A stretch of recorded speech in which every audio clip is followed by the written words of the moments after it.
Israel के वजीर आजम Naftali Bennett ने बड़ा ऐलान किया है। वो ये चाहते हैं कि अब ज्यूज जो हैं इसराइल के वो टेंपल माउंट के अंदर जाकर इबादत कर। आपको ये भी बता दें कि अब जो इलाके मुसलमानों के कब्जे में थे उनकी खुदाई अब इसराइल करना चाहता है, क्योंकि इसराइल को ऐसा लगता है कि जिस जगह पर मुसलमान रहते हैं वहां बिल्कुल नीचे, जहां पर मुसलमान आकर इबादत करते हैं मस्जिद अल अक्सा के, वहां पर बिल्कुल नीचे इसराइल का एक बहुत बड़ा टेंपल जिसको दुनिया सेकंड टेंपल के नाम से जानती है वो मौजूद है। जाहिर सी बात है कि अगर ज्यूज जो हैं मुसलमानों की जगह पर आएंगे, वहां पर इबादत करेंगे जहां पर मुसलमान इबादत करते हैं और उन इलाकों की खुदाई करेंगे जहां पर मुसलमानों का कब्जा है, तो जाहिर सी बात है रिएक्शन जरूर आएगा। आपको ये भी बता दें कि एक मरतबा फिर जंग की तैयारियां हो रही हैं। अगर तो नफ्ताली बेनेट इस तरह का काम करते हैं या अपने हार्ड कोर या रेडिकल जो जूइश है उनको खुश करने के लिए ये काम करते हैं, तो जाहिर सी बात है टर्की, पाकिस्तान और इनका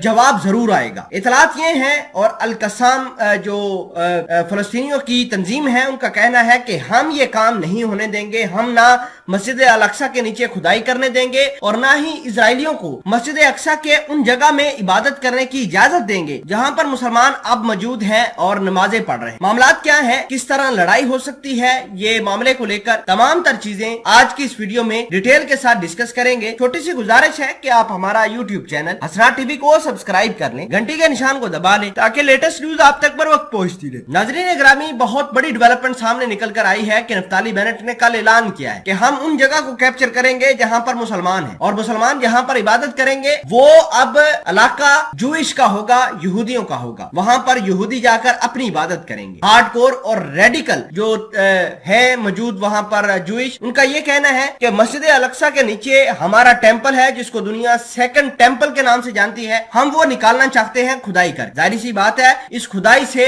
मस्जिद अल अक्सा को नुकसान पहुंचेगा। जहां पर मुसलमान जो डोम है मुसलमानों का मस्जिद अल अक्सा है वहां पर खुदाई होगी और मुसलमानों को नुकसान होगा। जाहिर सी बात है कि हमास इस काम को कभी भी अलाउ नहीं करे। फिलहाल के लिए अल कसाम जो कि हमास की तंजीम है उसने बड़ा ऐलान किया है और कहा है कि हम किसी सूरत भी इजराइल के इस डेवलपमेंट को नहीं मानेंगे। और साथ ही आपको बता दें कि इजराइल की आर्मी ने टैंक, जहाज और दीगर अपनी फौज जो है वो वेस्टर्न साइड के ऊपर लगाना शुरू कर दी है, क्योंकि नफ्ताली बेनेट अपने हार्ड कोर ज्यूइश को खुश करने के लिए ये काम तो जरूर करेंगे और फलस्तीन की जानब से रिएक्शन भी आएगा। आपको ये भी बता दें कि बहुत सारे जो है इतलात आ रही है कि फलस्तीन की जो गुट है जिसको अल कसाम कहते हैं वो तैयारी पकड़ चुकी है। वो उन्होंने अपने जहादियों को, अपने जंगजुओं को एक्टिव किया है कि वो इजराइल की फौज को वेस्टर्न साइड के ऊपर हिट करे। दूसरी जानब अगर बात करें जॉर्डन की, अगर बात करें लेबनान की, तो हिजबुल्लाह लगातार ये बात कर रहा है कि अगर ये काम होता है, अगर मुसलमानों की मुकद्दस मकामात पर इजराइल कब्जा करता है तो हम इजराइल को हिट करेंगे। नाजरीन ग्रामी, इसके अलावा नफ्ताली बेनेट जो है अपने आप को